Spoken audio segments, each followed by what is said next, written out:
Although Russian President Vladimir Putin says he wants a ceasefire in Ukraine, Moscow has imposed its own set of conditions to Washington's ceasefire proposal. What options does US President Trump have to make Russia accept this proposal? Our report gives you all the details. Take a look.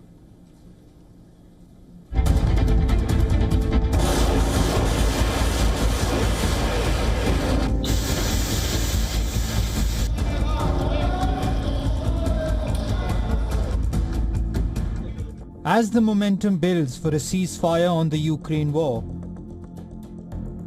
Ukraine seems to have lost a vital bargaining chip, ceding captured territories in the Kursk region. Russian President Vladimir Putin says his forces have surrounded Ukrainian troops in Kursk, a claim that the Ukrainian president has countered. Ukraine has accepted Trump's 30-day ceasefire proposal, and as a goodwill gesture, US President says he has urged Putin to spare the lives of thousands of Ukrainians. We've had some pretty good news coming out of Russia. We're hearing good things, who knows, but we're hearing good things. They're in a very strong position militarily with quite a few Ukrainian soldiers, but hopefully nothing will happen with that. But the Russian president has his own set of conditions for the ceasefire. At the same time, we understand President Trump's call to be guided by humanitarian considerations with respect to these servicemen. In this regard, I would like to emphasize that if they lay down their arms and surrender, they will be guaranteed life and decent treatment in accordance with international law and the laws of the Russian Federation. For the effective implementation of the U.S. President's call, a corresponding order from the military political leadership of Ukraine for its military units to lay down their arms and surrender is necessary. The US president and European leaders are currently trying to unite in its efforts to make Moscow lay down arms. Addressing an emergency meet, British Prime Minister Keir Starmer told 25 world leaders to increase pressure on Russia and be ready to defend any peace plan. Sooner or later, Putin will have to come to the table. So this is the moment.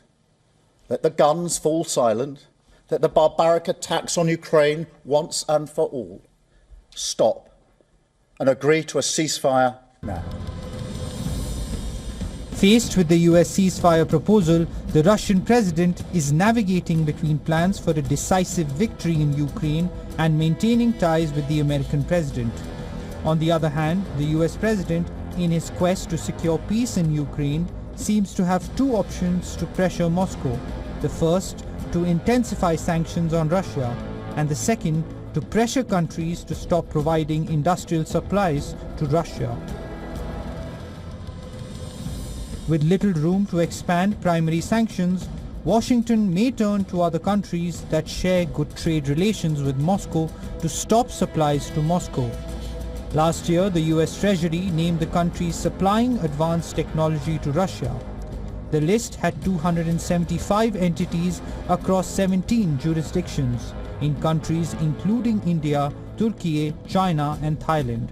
Washington might also target the supply chain that provides Russia with dual goods that aid its war machine. The same materials are developed by the US, Europe and United Kingdom.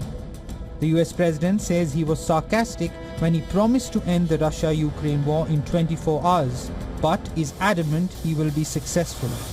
Moscow is expected to push for sweeping concessions, including demilitarization of Ukraine and an end to Kyiv's NATO ambitions. The West and Russia have taken their positions. What remains to be seen, how and when will they arrive at a common ground. Bureau Report, WION World is One.